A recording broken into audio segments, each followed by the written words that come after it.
we're all awake. Welcome to First Parish in Bedford, a Unitarian Universalist congregation where we come together every week as a people with diverse beliefs and a shared commitment to bring more peace, more love, more justice, and more joy into the world. Whoever you are, whomever you love, whether you worship one God, many gods, or no God, you are welcome here. I want to say a special welcome to all of our visitors this morning, in person and on Zoom. We are glad you are with us today. Here in the sanctuary, if you're visiting, you are invited to fill out a blue connection card, which you'll find at the end of the pews. You can give that to one of the ushers during the collection, and we will add you to the mailing list. In Zoom, we will put a link in the chat to a form you can also fill out as your virtual blue connection card. Parents and caregivers of little ones, there is a nursery available downstairs for your convenience. But we are always delighted to have little ones here in our sanctuary as well. After the service, everyone is welcome to join us for coffee, tea, and fellowship in the common room, accessible through the doors on either side. If you're a visitor, members of the welcome team will have a special big red coffee mug so you can identify them, and they will be happy to answer any questions you may have. We have several announcements today. While you're enjoying your coffee or tea at social hour, we hope you will stop by the caring card table, hosted by our lay pastoral care team. You can sign cards of support or congratulations as appropriate to your fellow First Parishioners, and they will mail them out. It's a lovely way to help build a caring community. A big thank you to everyone who came out yesterday to participate in our annual Cookie Express, to the people who donated cookies, packaged cookies, and all the drivers delivering them. Care packages of cookies are making their way through the First Parish community even as I speak, maybe by dog sled. This is an annual event organized by the lay pastoral care team. Special thanks to the junior youth group for making and donating cookies and Rice Krispie treats. And you may see some of those out on the table at coffee hour if you get there fast enough. Another big thank you, this one to the music committee for bringing the Back Bay Bell Ringers back to First Parish yesterday afternoon. It was a delightful afternoon of holiday music and a great fundraiser for the church. Thank you to everyone who joined us. And I am looking for the next thing. Okay. First Parish will be hosting its annual holiday event at the Bedford VA Hospital tomorrow night. The choir will sing, and there will be holiday readings to lift everyone's spirits. It's a great community outreach we do every year. Thank you to Brad Connor, our music director, the choir, the ministry team, and everyone involved for making it happen. This Friday, you are invited to come experience some restful yin yoga session to slow down and honor the stillness of the upcoming winter solstice. This practice is offered as a gift by certified yoga teachers Lucy McRobert and Randy Currier, with donations to support the Bedford Food Pantry, gratefully accepted. The yin yoga session will be this Friday, December 19th at 5 p.m. in the common room. Who can't use a little bit of that? Finally, I'm going to invite up one of our youth, Quinn Haddon, to make a special announcement.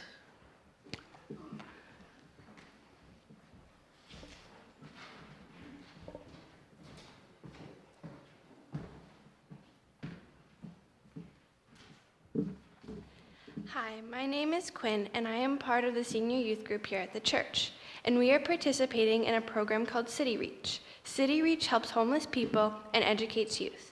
To prepare, we are holding a winter clothing drive next week from December 21st to January 18th.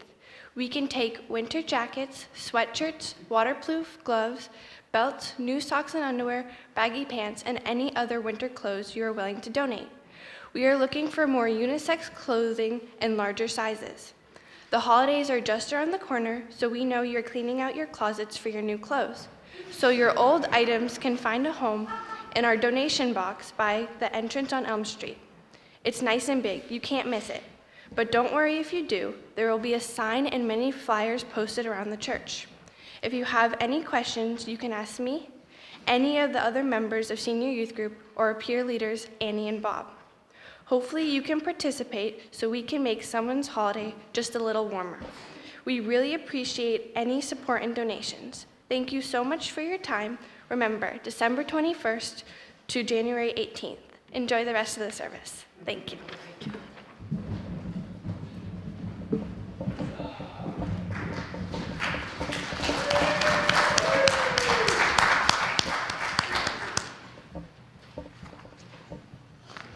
Every Sunday, we light our chalice, the symbol of Unitarian Universalism.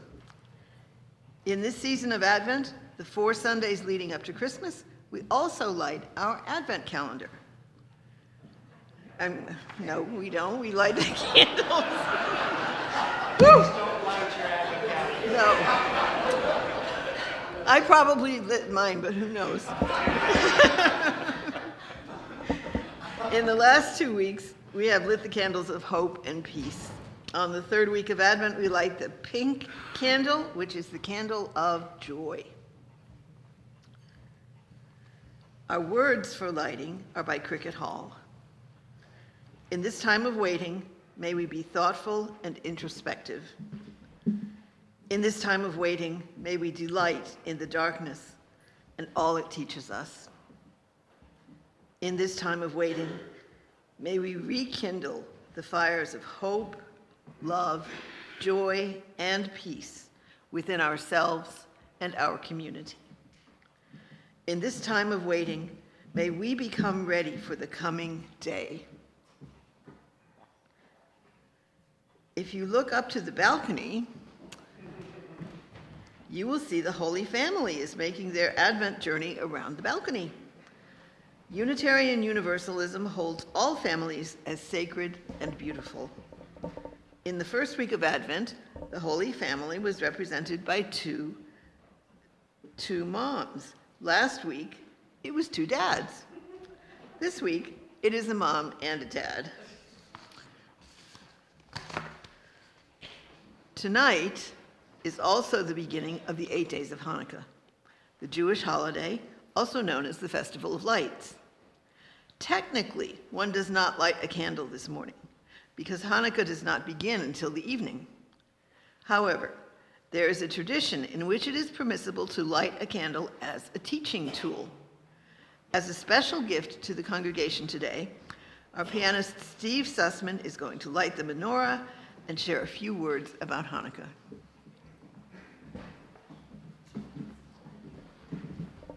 It might be very few. So no one knows when Hanukkah comes every year, especially us Jewish people. We have no idea when Hanukkah comes. But it is the Festival of Lights, and I redid the menorah setting because you're only supposed to put out the candle to represent the day that we're on, which will be tonight will be the first day. This is the shamus candle, the leader. You light the shamus, and then you use the shamus to light the days. And you light from left to right. So technically, back here, it's inappropriate. But, you know, this was. So Hanukkah, a couple observations. Or one, I always thought the irony of Hanukkah is to celebrate the miracle of the oil lasting 8 nights. Now, if you're have children in Hanukkah, you're supposed to, you know, the commercialization of Hanukkah made it so you're supposed to get a present every night. I have 5 children, so do the math. It's just not a... So as the miracle, the holiday lasts, the parents are saying, is the holiday over yet? It seems to drag on forever. It is a nice tradition to light it. And one other thing before I say the blessing and do the candles is that on Passover, we traditionally ask 4 questions. On Hanukkah, I have always 2 questions.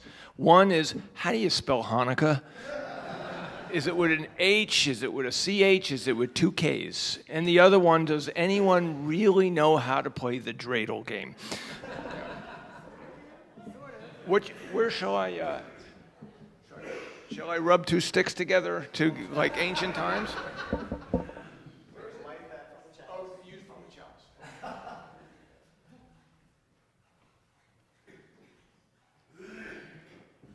Because somebody will forgive me for being back here and lighting. Should I do it on mic? Baruch atah Adonai Eloheinu melech haolam, asher kedeshanu v'mitzvaso v'tzivanu l'hadlik ner shel Hanukkah. And we always sang, on this night let us light one little candelabra, oh so bright, oh so light, one little candelabra.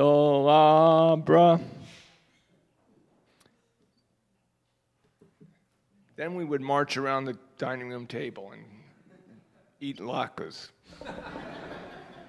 which is the best part of Hanukkah. I think we're stable there.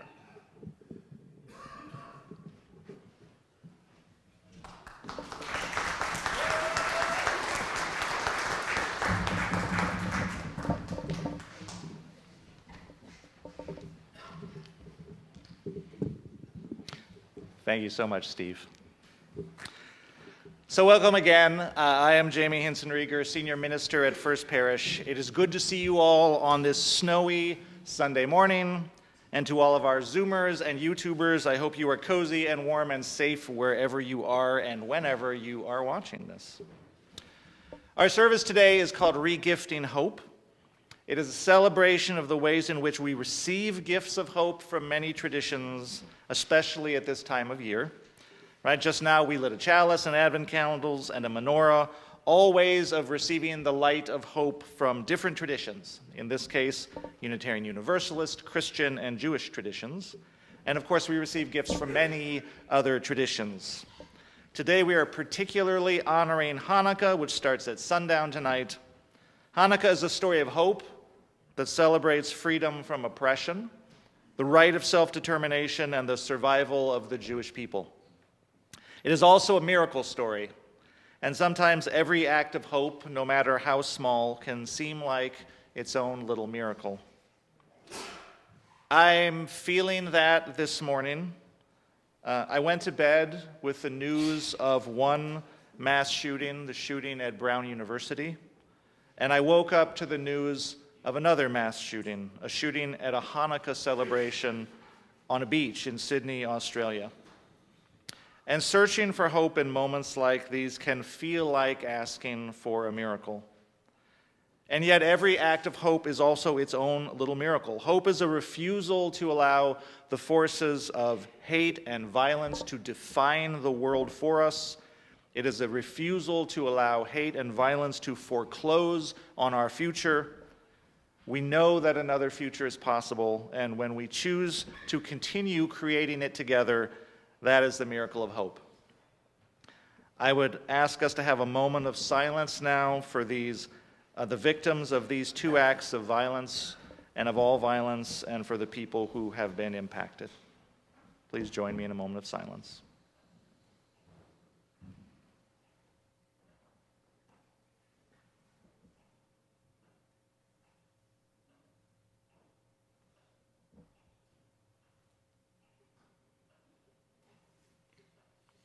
This is a prayer by Lisa Friedman.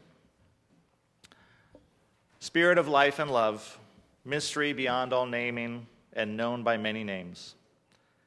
We live in a fragmented world filled with brief fragments of light, random glimpses of insight, ragged pieces of our hearts and dreams.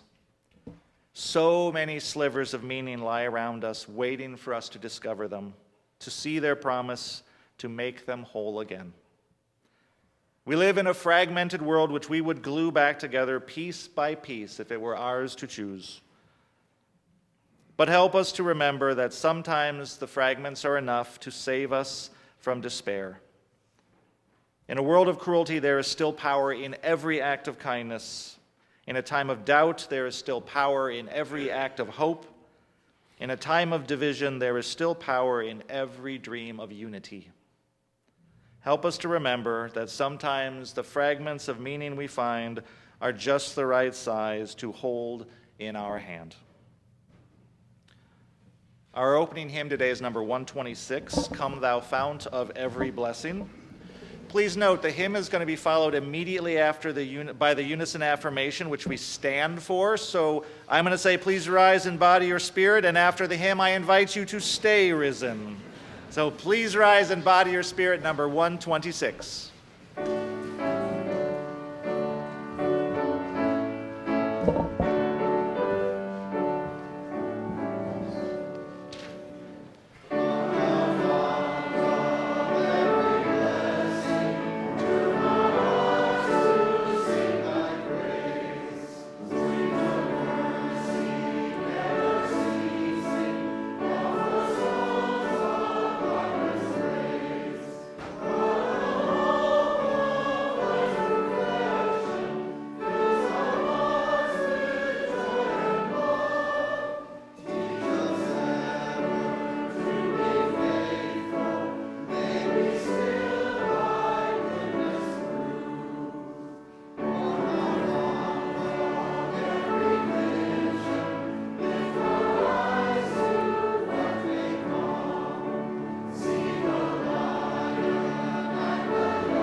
And now would you please join me in saying our unison affirmation? The words are in your bulletin and on the screen.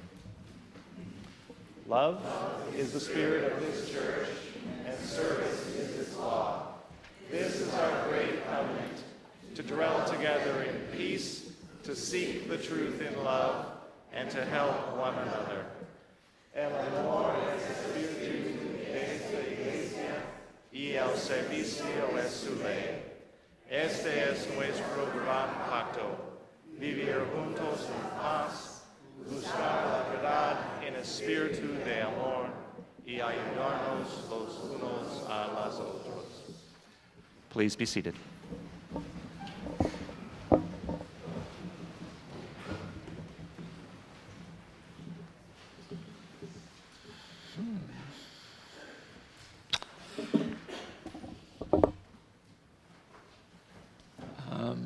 Today's story is Jackie McQueen, Why Are You So Mean?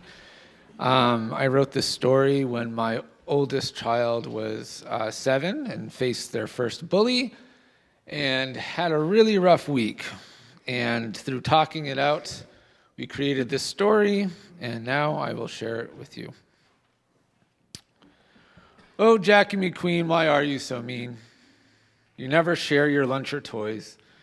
You bite the girls and pinch the boys. You tripped my friend Sam right out of the blue. You coughed on Violet and gave her the... You guys are so good. You put a frog in my pants and made fun of my shoes. My grandmother bought them. They're not a pair I'd choose. You released our class pet back into the wild. I guess you're what they call a troubled child. You never say thank you, you're welcome, or please. I doubt you would say bless you if you heard me. Please. You always cheat and often lie. You told me last week your dog has a third eye. There must be a reason why you get so mean. Do you have feelings, oh Jackie McQueen? Well, you enjoy stomping on ants and eating my snack. That's now trapped in your stomach. I'll never get that back. You call me mean names, some I've never heard. The most popular this week were loser, stupid, and nerd. You tease me at recess when I run free and play tag, singing na na na na boo boo. You make recess a drag. Oh, Jackie McQueen, why are you so bad? My parents say inside you might be hurting, feeling a bit hopeless or sad. They say I shouldn't respond to your actions, or I should respond to your actions with grace and not the cruel joke, which I thought would put you in your place. I'm told fire against fire is a dangerous pair. Maybe there's something I could give you. Perhaps even share. Oh, I have it. I know what I can do. I can share my hidden treasures, only though I have a few, a rock, an old nickel, a snakeskin, and a feather. They're what I like to hold when I'm sad, feel hopeless and under the weather. And if you take them home and never give them back, it's okay, because I'll find more. I just hope you find love and hope in this act. And now we sing the kids to class. Thank you.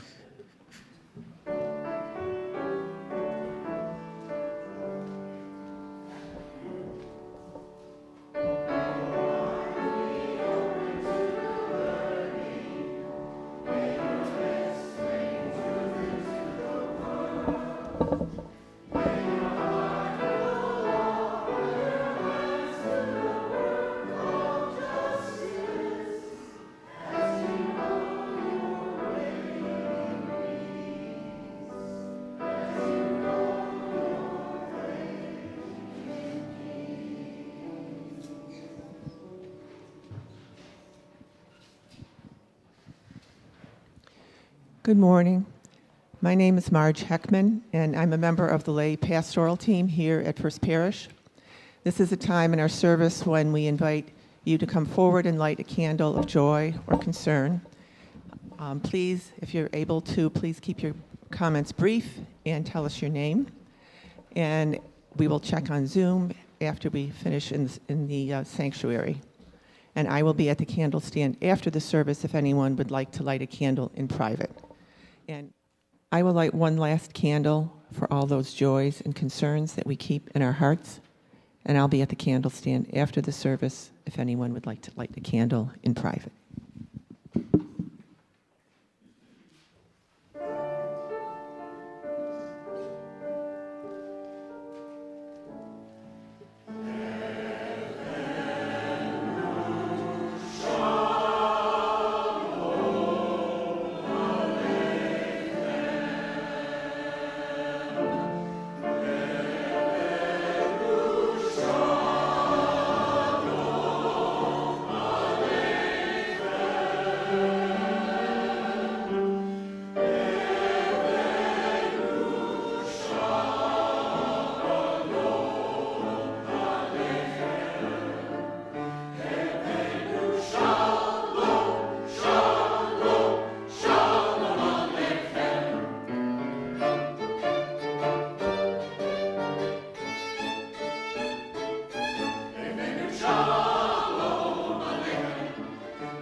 Friends, this is a reading called You Are the Holiday Magic, the Holiday Miracle,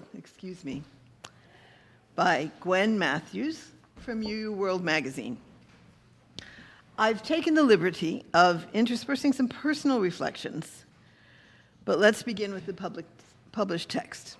I quote, "As December opens up before us, we welcome in the gift of reflection.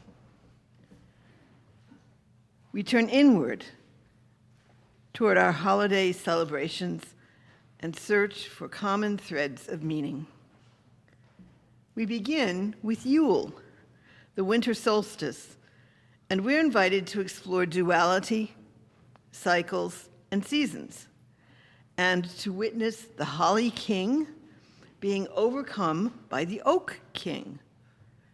Yule reminds us that we all partake in the miracle of renewal." End quote for now. In pagan legend, the holly king, I didn't know this, so maybe all of you did. The holly king represents winter and the oak king summer. Thus, the duality of a field that is fecund in summer and fallow in winter. The eternal opposition of light and dark, and the improbable news that in little more than a week from now, our sunlit days will lengthen once again. Thank goodness. In preparation for my role today as worship associate, I began in a spirit of reflection, intending to ponder two of this season's holidays, Christmas and Hanukkah, and how each has served as a gift in my personal retinue of rituals. I didn't anticipate the power of the feelings this exercise would surface. When I was growing up, Christmas was a very big deal. Not because of Santa Claus, though of course I looked forward to what he would bring from the moment he arrived at the Thanksgiving Day parade,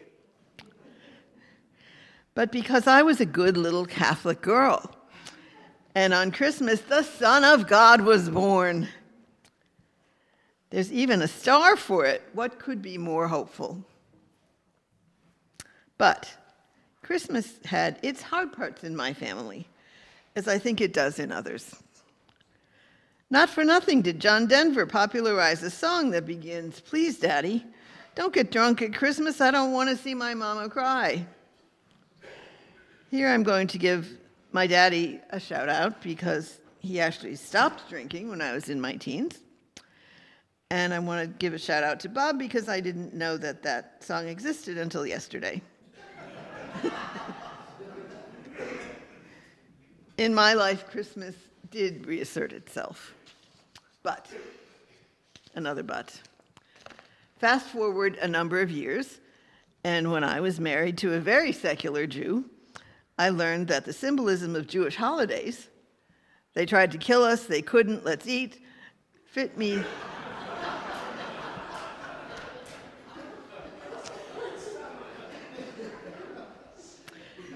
better than "this out-of-wedlock baby died for your sins, kid."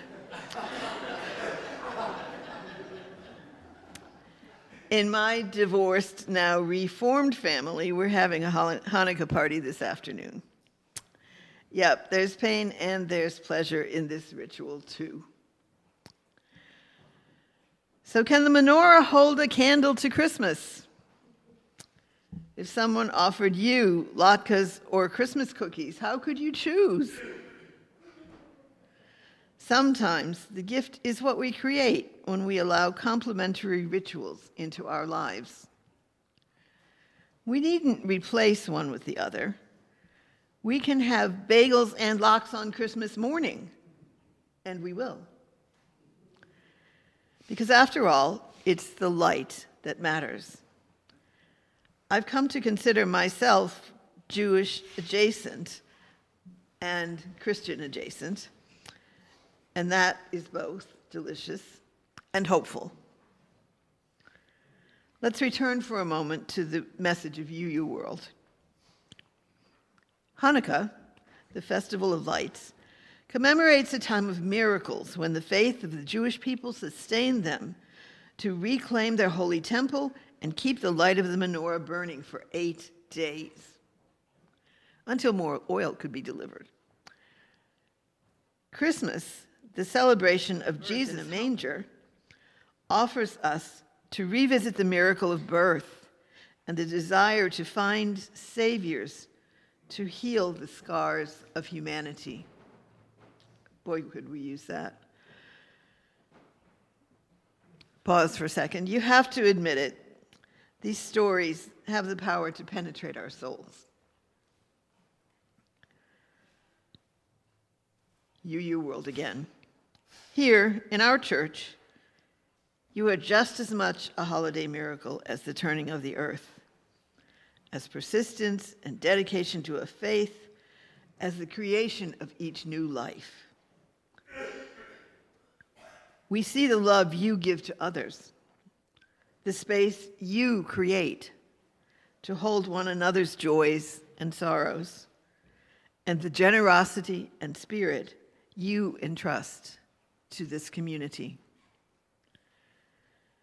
UU World has it right, my friends. You are the holiday miracle.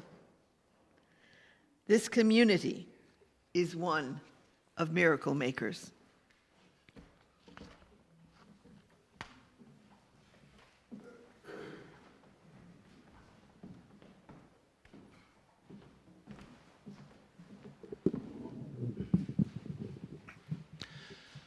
Every Sunday, First Parish takes a collection to sustain the good works of this community. In a moment, we will put up on the screen some instructions and a QR code. This is a new thing. If you want to give online, you can use the QR code to give online. You can also write a check or give cash. If you write a check, please put Sunday collection on the check, or if you're making your pledge payment, write in that you're making your pledge payment. Their offering will now be gratefully taken. May it be joyfully given.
I want to thank the choir and musicians for your beautiful offerings of music this morning. Thank you for these gifts that nurture peace in our hearts and remind us that beauty is also possible. Thank you for the gift of hope. Today we're honoring Hanukkah in our service, and Hanukkah's story is a story of hope. It's a story about the survival of the Jewish people. It's a story about resistance to oppression. It is a story of improbable success despite overwhelming odds, and it is a story of a miracle.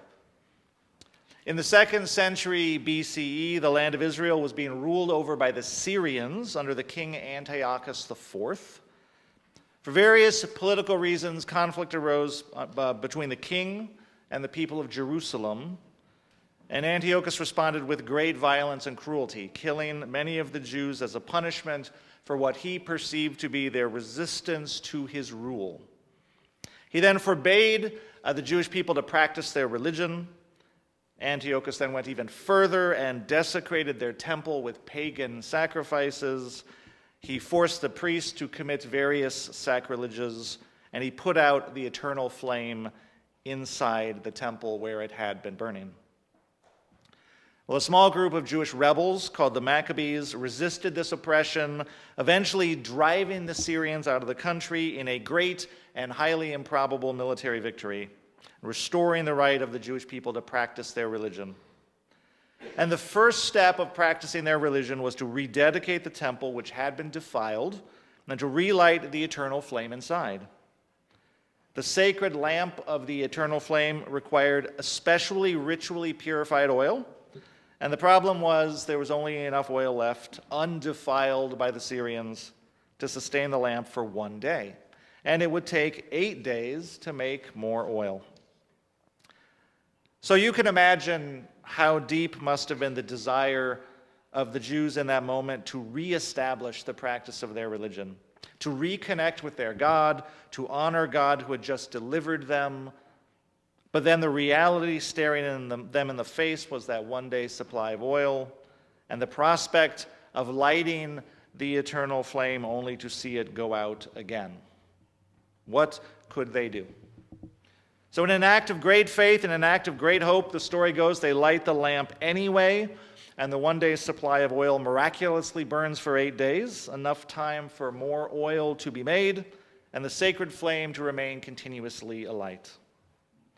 And the tradition then is to light the menorah on Hanukkah and place it in somewhere visible, like a windowsill, so other members of the Jewish community can see it and be reminded of this miracle and be encouraged and strengthened and renewed in their own sense of hope.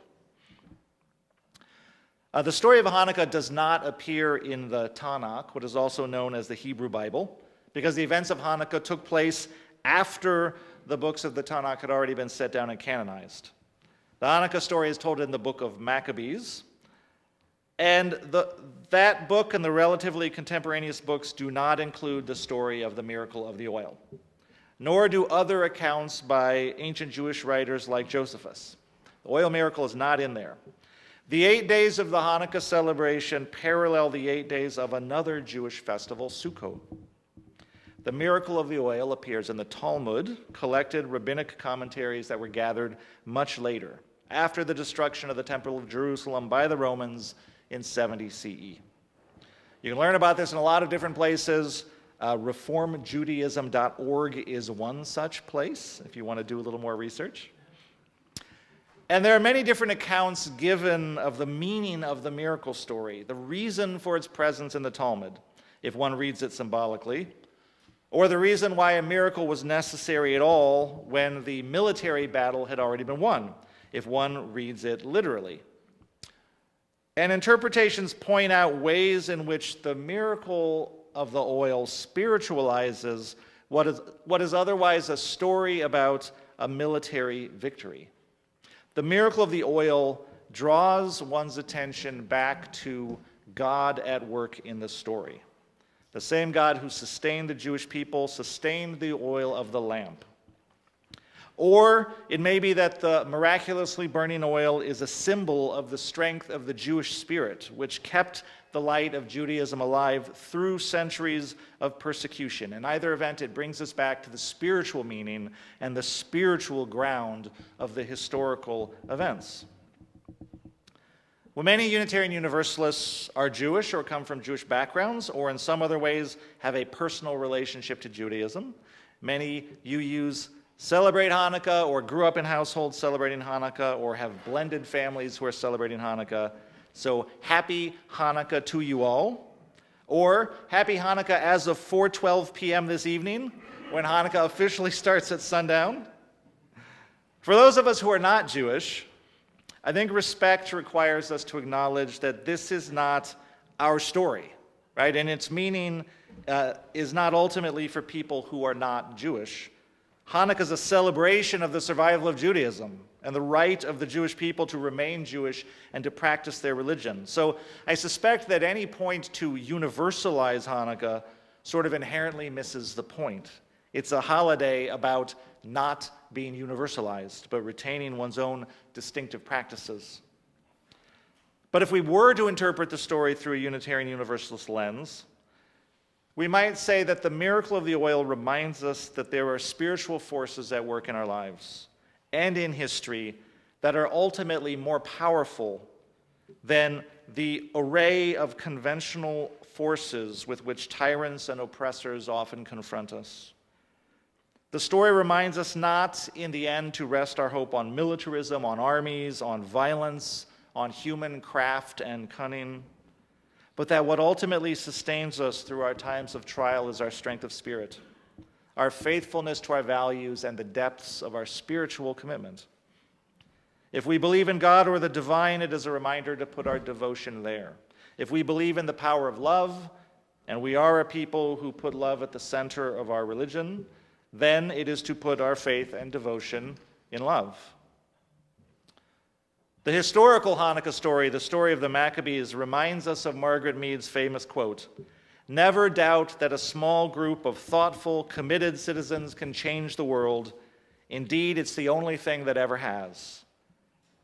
And so they did. A small band of inspired rebels can overthrow a mighty tyrant. The mythical Hanukkah story, the miracle story, reminds us that what sustains those movements of resistance and allows them to be successful is not violence, but love, whether we understand love to be divinely inspired or otherwise. The beautiful thing about Unitarian Universalism for me, or one of the beautiful things, is that we all draw on different sources of hope and strength and courage and resilience, according to our different backgrounds and life experiences. Stories and rituals and relationships are the things that sustain us as human beings, the things that feed our spirit, and we each draw on a different set of stories and rituals and relationships. Maybe you come from a Jewish background or a Christian background or Buddhist or Muslim or pagan. Maybe you come from a purely secular household, and your compelling mythic stories come from Shakespeare or Star Wars or Margaret Atwood or Harry Potter. Whatever your background, wherever you started from, whatever stories and traditions and beliefs you did or didn't inherit, you have doubtless revised and refined your relationship to them, discarding some, encountering and adding others, maturing your understanding of them. Traditions, I believe, should be gifts and not cages, and they only function as gifts when we are free to engage with them creatively. And just to use myself as an example, I was raised Catholic. I am not Catholic, and I do not interpret the Christmas myths like the journey of the Holy Family that is enacting itself around our balcony. Do not interpret those in any literal sense, right? That is not my theology. But the Christmas myth still retains the power to stir my spirit. And in that stirring of my spirit, the Christmas story reminds me of my own commitments to peace and fellowship and my belief that peace is possible. And it strengthens my hope in all these things, and that is a gift. So the literal Christmas story would be a cage for me, but the mythic Christmas story is a gift. And maybe you have stories of your own like that from your childhood or your tradition, stories that you have made your own relationship with that still touch your spirit. And of course, I have found other stories that also serve my spirit and perhaps serve it better. And one of the gifts of Unitarian Universalism as a tradition is that we are encouraged to wrestle with and creatively interpret the stories we have received by the light of our reason and our intuition and our experience.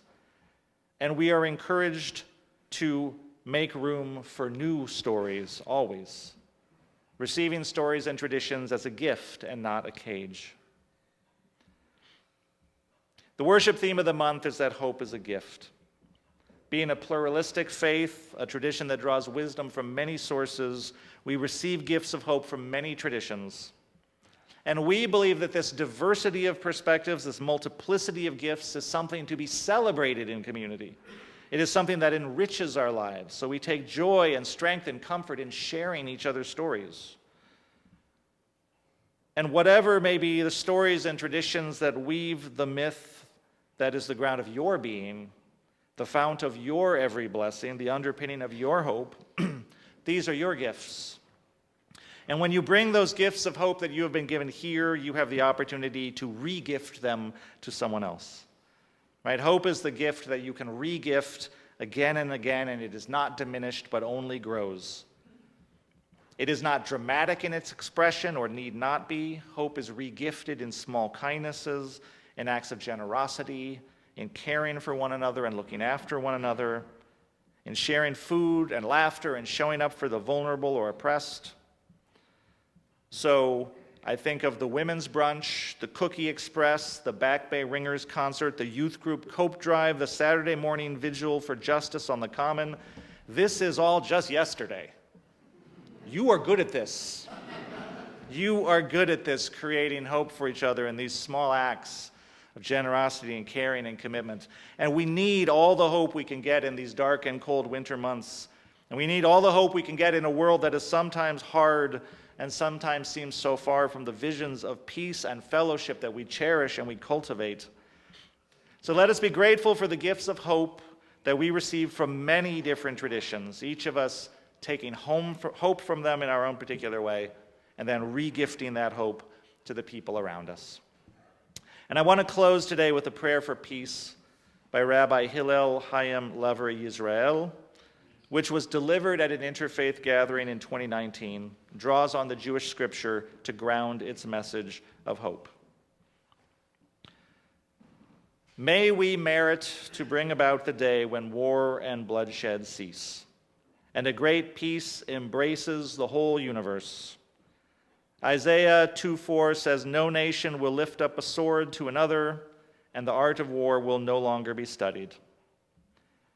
May we live to see the leaders of all the nations inspired to do good with their peoples and with all other people of the world, bringing about the fulfillment of the scriptural blessing, "I will bring peace to the earth, and you will lie down with no one to frighten you, and I will bring calm to all of the vicious creatures on earth, and the sword will no longer pass in your land."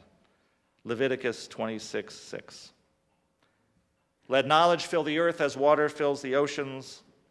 Let all people of all ethnicities, races, beliefs, genders, and orientations enjoy true equality, security, safety, and livelihood. In a true spirit of coexistence and cooperation, let us say, Amen. Our closing hymn today is number 131, "Love Will Guide Us." Please rise in body or spirit.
May the stories and traditions that sustain and delight you give you hope this holiday season, and may that hope lead the way, now and always. And now we extinguish the flame of our chalice, but not the light of understanding, the warmth of compassion, or the fire of commitment. Let us carry those in our hearts until we meet again. Go in peace.